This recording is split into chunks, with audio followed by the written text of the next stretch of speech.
All right, we just finished the Materia Cup, which means it's time for the Top Cut deck list review.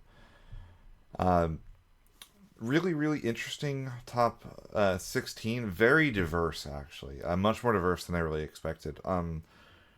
As far as I was concerned, I really think that we're kind of in, you know, mentally, I picture this format as like, a two deck race for the most part between like Gigawall and Refia control with like knights hanging on the side really wasn't what happened at this Materia Cup.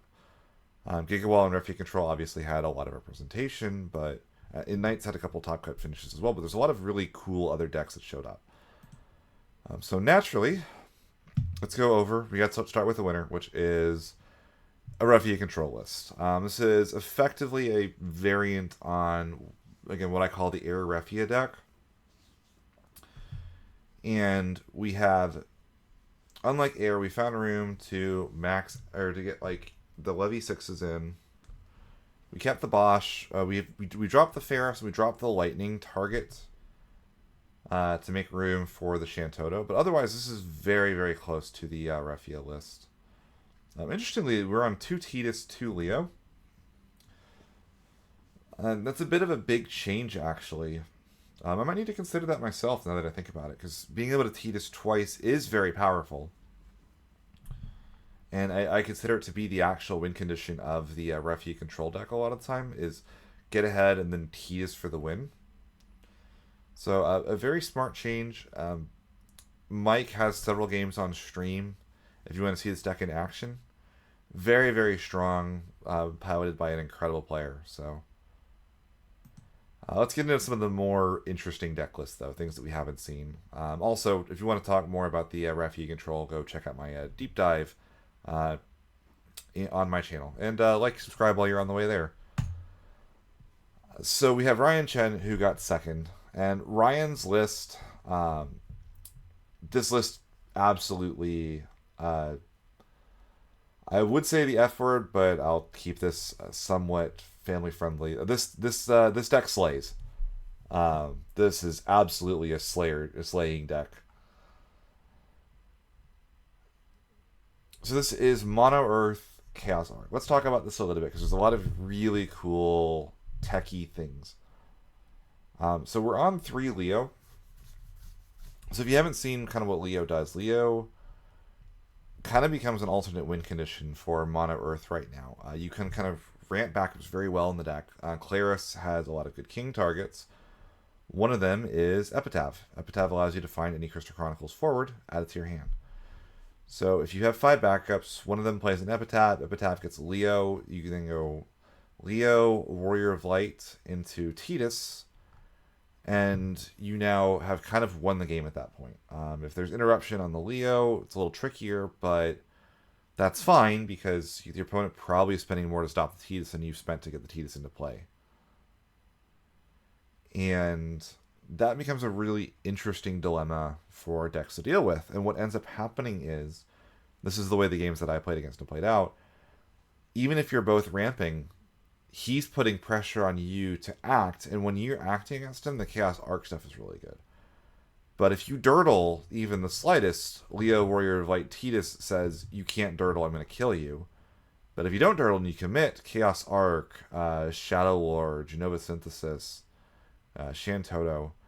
Like, the only thing I'm really not sure on in this list is, like, the Gilgamesh. I know that, like, some people really like this card, but I really think it's just like way too expensive. And sure, there will be games where it sticks around, but like if you play this into say Refia, you spent 6 CP to kill probably the Refia, and they're just gonna go, yeah, back to the deck. The protection's good, 3 CP 9K is fine, but like it absolutely is not in the same class as a lot of the other kind of mono powered win conditions that we have access to now. Like compared to like say an Ash or anything like that, or like even like the Ingus is so crazy in this deck. Summons are relatively self-explanatory. The one copy of Hecaton's Shear. This is really powerful with Une. It's kind of just another way of like saying "Fight me, you fool" in a way, like kind of stopping the dirtling. Um, we're on a very high backup count, but you kind of have to be thanks to Minor. Reveal 5 really is not that likely on 15. 17 kind of bumps it up to being pretty much impossible to whiff. Uh, this is one of my favorite cards in the entire game. Um, you would not believe this, but a vanilla back attack backup is so powerful that it's genuinely good. If you go second with this deck, your opponent will play something, and you can go Carbuncle into Minor on curve, or Epitaph on curve, or Tyro without discarding from hand. Like, it makes a huge difference in the plays the deck has access to. We get to laugh, actually, but kind of a fun rulings quirk of back attack on vanillas is that it still creates a stack, even though vanillas don't cause there to be stacks. It's an old ruling from Scarmiglione. Because, like, what could happen with Scarmiglione in theory, the old back attack one, is that if your opponent declared an attack and you back attacked on Scarmiglione, it doesn't have an entry effect, so if it blocked, like, if it did that, oh, I just realized my decks are cut off on the side there. Live editing done, sheep. Apologies. I'm just gonna go do that.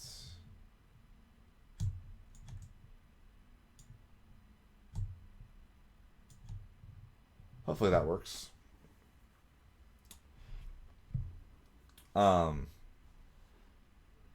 Yeah, so the if you could back attack in otherwise with Scarmiglione, you could back attack in a blocker before your opponent has a chance to respond to the blocker being on the field. Same thing with Duke Snakeheart would be another like one that'd be kind of funny because it would be effectively an unreactable block in that situation. No, I mean this list is really, really, really strong. Has access to all of the best limit breaks because of cards like the Tyro and the Leo, and the Tidus as the win condition. Very, very cool.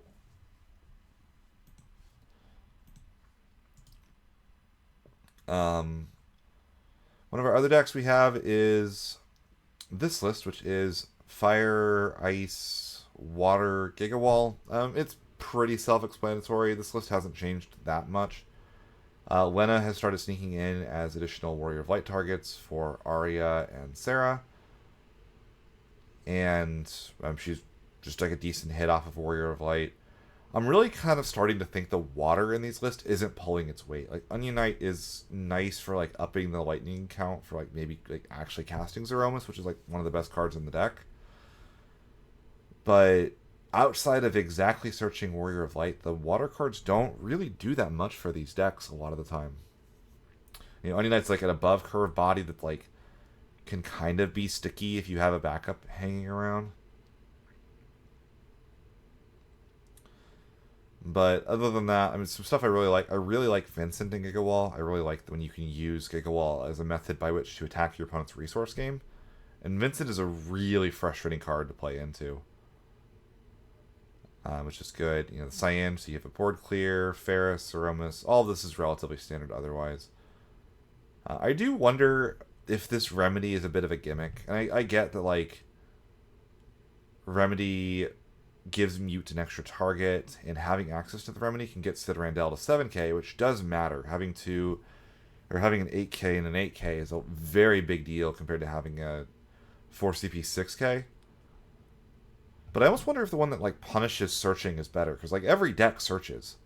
And like for instance, let's say you're playing the mirror match. If you play that Remedy and your opponent casts a search, A, it forces the discard, which means that the search costs 2 more, and B, it now says play the Warrior of Light immediately, or I will Sid Randell you next turn. And if they do play it immediately, I usually find that going second in Gigawall mirrors is better, because it means that you have the ability to hit your bombs. Like a lot of these like the Ferris, for instance. Ferris is a card that if you hit it off of Gigawall going and you're the first to commit, you don't do anything. Axstar misses a mode entirely if your opponent doesn't have anything on the field. So I really do like the other Remedy as an option for Gigawall. I think it's something that should be considered a lot going forward.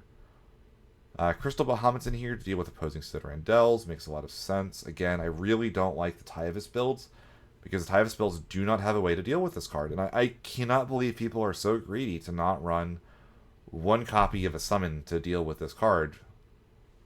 It's just, it's too difficult. Like, Cyan with, like, Samurai Scholar works, but, like, I feel like you've lost the game by the time you've gotten to the point where you can get the Citadel off the field otherwise. Oh, I skipped Muhammad.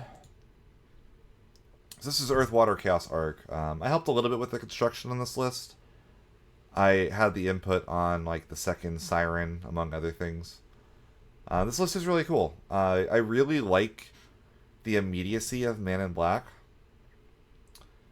Man in Black Arc is better than Une Arc, even if Une is a more powerful card overall.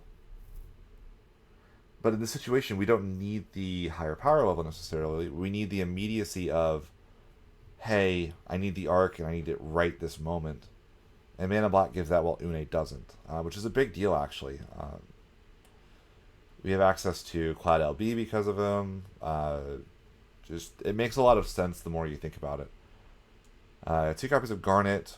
The 2 Sirens, we're only on 12 forward, so it's really not that likely to hit. 1 Shadow Lord as kind of a Knight's answer makes a lot of sense. 20 Summons, 20 EX Bursts. All the greatest hits are over here. And once again, something that I don't know if this is just a limit break thing or if just control decks are really starting to need the consistency. But we're seeing really high backup counts in a lot of decks. Like, Ice Earth really started this trend, but like Refugee Control, Earth Water, Chaos Arc, I've seen on as high as like 22 backups before. And yeah, it's really interesting. I'm not sure how much I like the Kyrie. I know that like Muhammad's like, well, you can stack a Siren trigger, but it's like, is that relevant? I'm not really sure that it is. I feel like, for the most part, Siren just says untargetable. Like, your opponent will try to on occasion, and maybe it'll resolve, but the only time that they ever do anything that targets it, you have Siren on the field, is if there is a trigger that is so free or so necessary to win the game that you might as well try for it. So, the fact that you play the Siren almost says, okay, I don't have enough other cards in the deck. Like, you still have to, like, play the minigame on occasion, but, like, you're so favored that I don't know how much I really value the ability to say, well, I win the minigame no matter what you do. The minigame's so stacked in your favor that if they want to play that, you're playing with house money anyway, I feel like. I know it feels weird to leave something like that up to chance, but it's again, you can take gambles when the gamble is so in your favor. And it's the same reason that people play Knights, for instance, or Giga Wall. If everything in the gamble favors you, you should take the gamble. And yeah, the Thordans and Tyros, again, really maxed with EX Burst out. The Tyros allow us to play Man in Black, which is cool. There's been a lot of like kind of fun theory crafting around this deck. Kind of after the event, where can we improve it? Where is it not improvable? But I really, really like this as a take on the Earth, Water, Chaos Arc list. Chocobo Joe's Mono Water Giga Wall. So I've actually playtested this deck quite a bit. And this is a really strange take on it, I'm going to be quite honest. So we have 5 searches for Giga Wall, and only 1 copy of Giga Wall. And I get the idea is that like we still want like the Mono Water Shinryu access, but like I don't like this. I will be completely honest. Chocobo Joe is a fantastic player, a great human being, but I don't know why we don't like the best thing our opponent can do to Giga Wall for you is kill it so you can play another one. And to not be able to threaten that just doesn't really make sense to me. Like, it's so good for them to kill your Giga Wall. In fact, one of the worst things that can happen to a Giga Wall player is something that kills everything except for him. Because then you have the card that you want to be replaying over and over again still on the field. It's like worth it to like hit Realm, bounce back Giga Wall, and replay it next turn. I really, really don't agree. And don't get me wrong, Shinryu is really strong, but we have board wipes we have 3 Levy 6 or Levy 9. We don't need the Shinryu at that point, right? And if we do need the Shinryu, we're on 27 forwards. We're paying full price for Shinryu, and Shinryu for 5 and then a 6 special is very, very different than Shinryu. Like, if unless you're on exactly its Homos and your name is Tori Kelly, you really don't want to be playing Shinryu for 5 and board wiping in the same turn, especially when we're only having room for 2 anyway. I would just go 3 Warrior of Light. That's just me, though. The rest of the list I really do like. I think Ninja's a really underrated card. This card is really, really solid. Also, especially with Leviathan, if you can go Leviathan and then Ninja on the next turn, you can kill 2 things at once. I do love the Artemisian. I think this card is criminally underplayed. Brawny's a really neat tech for the Leo. And yeah, I mean, Loporid, Astrologian, and Paladin are such good backups that you don't really need a lot more than that. I would maybe swap 1 Wonka for the 3rd Paladin, but I get why you'd have 2 of each. Magissa. Magissa is a deck that got one really big tool in Minwu. Minwu is so strong. Unbelievably strong card. And it's a 3 cost, so you can play it from the deck. And then Magissa tends to go down in hand size. And something really cool is you can then cast these Hedgehog Pies from the break zone, and then it becomes play a 3-seat. Minwu says, off of 2 backups, play the thing. And then also Minwu ends up being a problem for a lot of aggro decks because they have to remove her. If you play Knights and you don't have Ramza and you can't kill the Minwu will wipe you next turn. They just need 1 card in hand on their turn. They'll just go boop. Or they'll do it on your turn when she's threatened, or when you threaten damage and fade a whole combat step with it. Just incredibly powerful card for this deck. Jekt is also new. Not as crazy here as he is with the Goblin package, but still really, really strong. Everything else makes a lot of sense. Tyvis was already showing up in Magissa list as kind of an alternate win condition for these decks. Still have the same number of kind of multi-element forwards, which also enables us to play Meath. I'm a little surprised we don't have just like 1 copy of Montleonis LB. I know that we're not trying to ramp to 5 backups. 1, 2, 3, 4. We only have 6 in total, but seems like it would be decent. I do really agree with Hedgehog Pie over the other Bomb. I know like a lot of people really like Bomb, the Stranger Paradise one, but that one almost like wants you to have backups. Magissa doesn't want to have the backups for it. A lot of times Magissa wants to go to like play herself, ping herself, and then get Hedgehog Pie, discard 2 cards, and get 2 more Hedgehog Pies. Also, Minwu with this Ifrit is really cool. You can go to a 0-card hand on playing the Minwu. Minwu target Ifrit. Ifrit can then ping the Magissa for another 1 out of the deck, which is really cool. Just a really, really versatile card for sure. It's the Hunter Nant specialty. This is me. It's in the air tonight, and my last name is misspelled, but that's a-okay. Lastly, we have Knights in top 8, which is usually where it starts going wrong for Knights as a deck, unfortunately. This is a relatively standard variant. I do really like Miwa in Knights. It kind of allows you to have action even when you're thought to be completely tapped out. Because we're on a little bit higher of a water count, we're on the full 3 Beatrix. You see this getting shaved quite a bit. And it's interesting to see Cucullin start to show up in this list as well, but I do think Knights is going to start to struggle with Sid Randell more and more and more as that card starts to show up. So I think it's a really smart idea to be teching for that. And Cucullin's a very cheap way of doing that while guaranteeing you can play your Marrowweb or your Larsa or your Corilla. Kevin has some really cool ideas about this deck. So, fingers crossed. Would like to see Kevin continue to do well. Going through the rest of these, we have like a Sydney's list, which is cool. It's like a little bit of a hybrid between Refia Control and Bart's Turbo. We're still on 17 backups, but we're trying to use the Bart's engine a little bit with 4 copies of it. One copy of Ishtola is really nice. You know, it makes a lot of sense. I think it's a smart adaptation.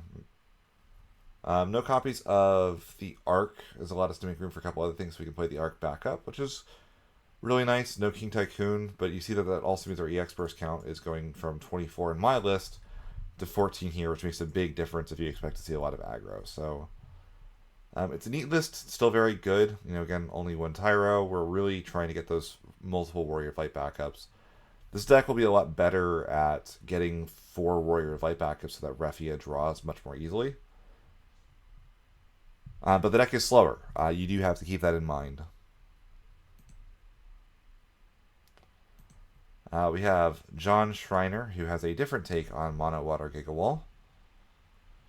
And we see a couple different texts here. We see the X-Array. This is kind of like a half of a mulligan for a Gigawall. If you hit this, you just draw 2 cards. It's like you played a 3 CP forward that played another 3 CP forward. The full 3 Lena, 2 Mog. I'm a little surprised our forward count seems a little low for our 3-drop forwards. But I do think this might be a deck that's just playing Warrior of Light as the ramp spell. We're 3 Paladin, 3 Astrologian, 3 Output, 2 Waka, 2 Brawny. We're really trying to ramp backups off of Warrior of Light. This feels like a Tidus Turbo deck, essentially. And we still have 14 bursts, 3 Warrior of Light, 3 Ash, 3 Cucullin, 2 Waka, 3 Arya. Like, we're still able to burst our way out of bad situations. But I do wonder, like, how effectively we'll be with dealing with some of those larger boards, especially. Maybe we just turbo into Leviathan quickly and consistently enough that it's not a problem, too. That's, like, totally possible.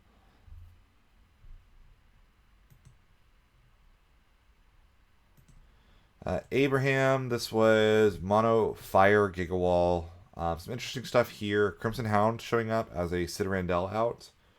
That's also a Gigawall hit. It's a really neat tech. I thought this was like a really clever way of adapting to that. I like the 21 Bahamut more than this one. I know there's like some cool things you can do with rounding up pings with Zach here, but I think that the ability to ignore does not take damage from summons is too valuable, as well as like the 1 CP discount, because yeah. Gutsko is really cool as well. It's a Gigawall list that gives you recover if when your opponent board wipes you, which is really cool. Other than that, I don't think there's anything too spicy in here. Yeah. Pretty normal for how Monofire goes. He mentions he would put the 3rd Geomancer in over the 2nd Moody. I actually think Moody should be at 2 regardless. I think that Amaterasu is so game determinative once you get ahead with Gigawall, and it's so important in staying ahead, that I think that Moody at 2 is completely defensible, because hitting... I like the best thing you can do with Warrior of Light is hit like Moody plus Gutsko. Or Moody plus Alfino. So, search Amaterasu, search follow-up for the next turn. GG, shake my hand.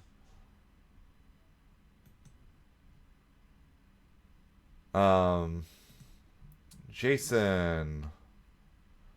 This is Mono Fire, running a Warrior sub-engine to play Firion Yuzuki. Makes a lot of sense.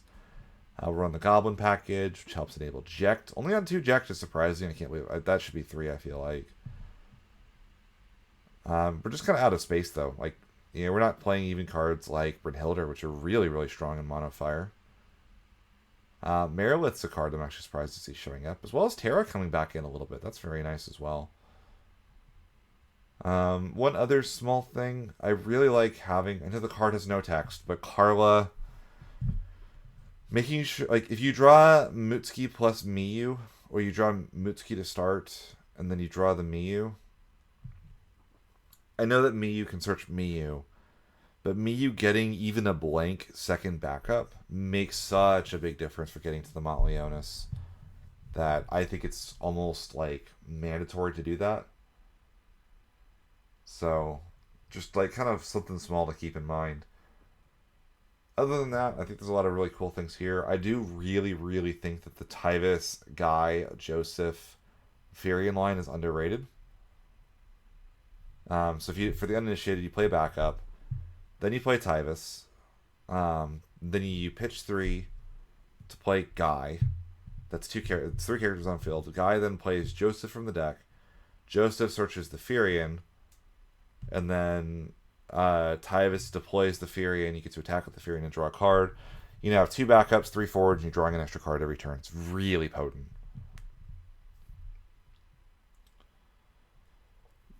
Other than that, relatively normal mono fire. I think Marlith is, I guess, in here probably to try to increase the speed at which Montleonis kills. I kind of wonder if we're just better off playing like Hien, get like the double attack in. You could like consider running like a copy like Alfino as like a reanimator target that like searches for anything, and then like Hien lets you attack twice with it. Could be really cool. Irving Diaz, this is Knights 3 Iodolis. That's interesting. I've not seen Iodolis before in this deck. Usually you see 6 backups, but the second backup is almost always Meath EX because getting to Karilla makes such a big difference. We're just on double Amaterasu. Amaterasu, Levitarasu as our summons. It's very funny. 1 copy of Glaciella was that. We don't have, I guess, Lilith, like double, like Lilith plus Lilith special is like our Sid Randell out. I don't see any others that stop that card. Yeah. That or getting to 5 cards with a Ramza on field. It's a relatively normal Knights list otherwise. I guess Iodolis reviving Gawain is really solid, but not sold on this one, I'll be completely honest, for the Iodolis. But the rest of the deck looks really, really solid. This is Knights. It is what Knights does. Jonathan Ciorda. This is a Bart's Refia control list.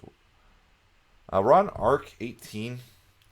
I've liked this in the past. It kind of gets, if you have Warrior of Light on the field, plus Arc now protects your entire field from dying to stuff like Hecaton Cheer or Genova Synthesis. My issue with the card is that it's only good with Warrior of Light on the field and as an EX burst. And in both of the situations, I almost like the 5-drop better. We're on the full 3 Zidane. No Unes in this list. Summon ratios are relatively normal. Made room for the wall, which is like makes sense when you're on the Barts. 1 copy of Arc backup. I like making room for 1 copy of Lunith forward if I'm going to play this many Bartses anyway. Only 2 Cryo. Again, when you're on Barts, you kind of have to make some cuts in your backups anyway. I sort of get it. You don't want to go down on Lena's necessarily because the Lena's more copies of Refia.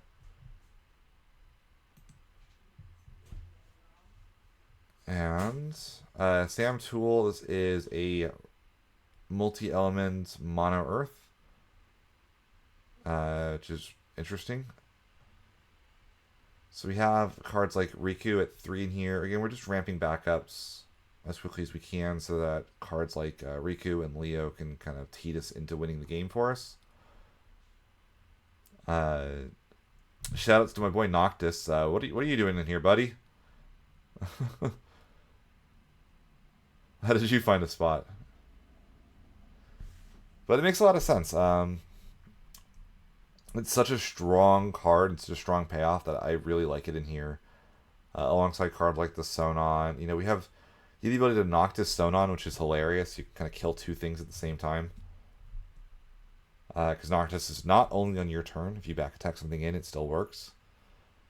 Ignis and Gladio gives him 2 targets. I would probably flip the Gladio and the Ignis, to be quite honest. I know the Gladio is like really nice as a big body, but that's all he is, and we can't play Noctis reliably early.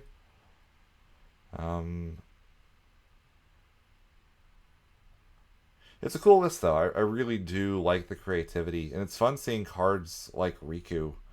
I really tried to make this Riku work when she came out, and it's cool seeing her continue to get stronger as time has gone along. Lastly, we have effectively a variant on the KP list. 1 Fujin, 3 Raijin, 2 Remedy, 3 Gregs, 3 Zeromus, 3 Axis. You know, pretty normal stuff for the most part. I don't think there's anything that really catches my eye. We're bumped to 2 Edea. We're on Larsa as opposed to Arya. I like that. I think that like this list shouldn't be worried about taking damage anyway. So why are you taking bursts or putting bursts in your deck when you can get utility? Searching Citarandel, Warrior of Light, Edea, or Warrior of Light is so strong. And yeah, I mean this. We talked about this list quite a bit when we talked about the Kansas City list. That's it for Top Cut. Overall, it's a really interesting metagame. There's definitely like Gigawall. You know, that's 5 Gigawall lists in top 16, but like the variants are all very different, which is cool. I think there was 4 Raffia players. Yeah, 4 Raffia players, 4 Gigawall, 2 Knights. I'm trying to think if like anything else really pops out as a card that's like defining the game. Not really. Yeah, lots of interesting things, lots of strange decisions. Really looking forward to seeing the metagame continue to develop and determining which of these decks like has the distance to get better. I mean, again, I think it's really interesting to think about like matchup spreads, and like the reason that like I took Raffia to this event was I thought Raffia has a very even matchup spread. I know that like the Earth Water Chaos Arc traditionally struggles with mono water, and Knight struggles with heavy Earth and heavy water counts. Same for like Gigawalls. So seeing these elements really start to come into their own. If anything, I'm surprised to see so little lightning. I think decks like Scion still potentially have a decent spot in the metagame. They just aren't really seeing the experimentation by top pilots, which makes sense because I think a lot of the other metagame is very, very strong. So it's not like Lightning isn't getting representation. Cloud is one of the most played cards in the format, despite only being a 2 of any given deck. So, yeah, I hope you all enjoyed it. Thanks for watching, and I'll see you in the next one.